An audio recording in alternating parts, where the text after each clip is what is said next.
400 કરોડના કથિત ફિશરીઝ કૌભાંડ કેસમાં મોટા સમાચાર સામે આવ્યા છે, જેમાં ઇફકોના ચેરમેન દિલીપ સંઘાણીને સુપ્રીમ કોર્ટથી મોટી રાહત મળવા પામી છે. તો કોર્ટે દિલીપ સંઘાણીને કેસ મુક્ત થવાની અરજીને માન્ય કરી છે. આમ ગુજરાત સરકારના ભૂતપૂર્વ મંત્રી અને ઇફકો અને એનસીયુઆઈના ચેરમેન દિલીપ સંઘાણીને 400 કરોડ રૂપિયાના માછીમારી કેસમાં સુપ્રીમ કોર્ટે આરોપોમાંથી મુક્ત કરવાનો આદેશ આપ્યા બાદ રાહત મળી છે. આ મામલે કુલ 58 ડેમના ફિશિંગ કોન્ટ્રાક્ટ કોઈપણ ટેન્ડર પ્રક્રિયા વગર સહકારી જૂથોને આપવાનો આરોપ લાગ્યો હતો.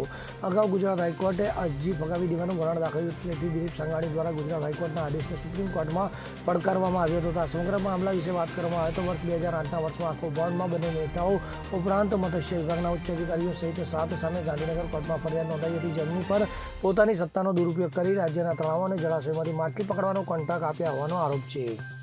Bureau report CN24 news. હવે જુઓ દેશ દુનિયાની તમામ ખબરો તમારી આંગળીના ટેરવે.